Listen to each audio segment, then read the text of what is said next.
Meditation of the Day by Giselle. Hebrews 4 verse 10 For anyone who enters God's rest also rests from their works, just as God did from his. I think here that Paul is talking about the creation. God rested on the seventh day after creating all things. And since what's called the Sabbath is the day where everyone should rest, and the Jews still respect the Sabbath with scrutiny. Now, the way Paul is speaking, it sounds like rest is a state, because he talks about entering God's rest. I do believe that he's speaking here about permanent state, a place where we are at rest because we are in God's rest. I ask myself, and you may too, what is God's rest? Does that mean sleeping or relaxing all the time? No. Remember the passage where Jesus says, "Come to me, all of you who are weary, and I will give you rest because my yoke is light." We enter God's rest by giving him everything, especially the things that cause us pain and worry. I remember a pastor I saw on social media yesterday who was talking about the quiet place, that moment of intimacy with God, and it was saying that we should tell things as they are to God. He said, tell him you are jealous. Tell him you are lustful. Tell him you angry. Tell him things in the quiet place. Don't incentivize your prayers. And he is absolutely correct. Coming to God means to be transparent, to accept to be unarmed in front of him, to let it all out, because when we do that, it is the first step of giving everything to God. But there is a second step. What do we do once we confessed everything? Once we have said everything? Once we have given everything? We don't worry about it no more. We trust that it is in the hands of our Father.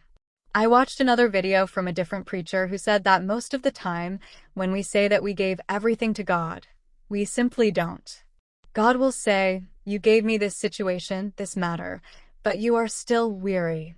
You are still bitter. You keep holding on to unforgiveness." "No," says God, "you did not give it to me." And giving to God is to let go.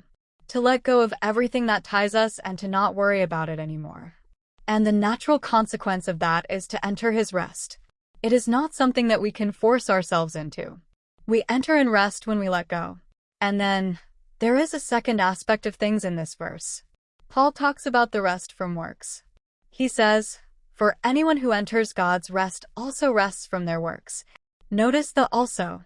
Once we have gotten to the place of rest with the Lord, after given our burdens, we can serve him freely. We can serve him with gratitude, and we can serve him without bondage. And God has always valued rest. He created us in a way that we need at least 6 hours of sleep in the night to function properly. The person who does not sleep enough makes his or her health in danger and can even die. Rest is one of the most important part of being healthy. Besides, all the coach out there talk about it, all the self-development, self-improvement books and materials I can think of, they all say the same thing. Take the time to rest. We all see now that it is biblical. It is very important to rest from our work, even when we serve God.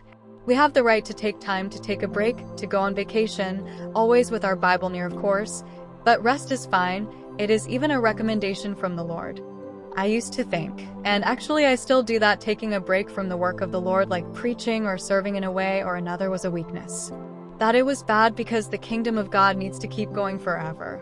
But meditating on this, I now understand that God values rest and that it is okay to rest from your works, because even God, who never gets tired, rested. I am here mentioning the works of God, but this principle must be applied in everything and to every work.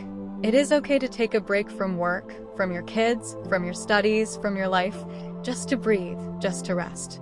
It is okay, it is well and necessary. And that, my friend, is good news.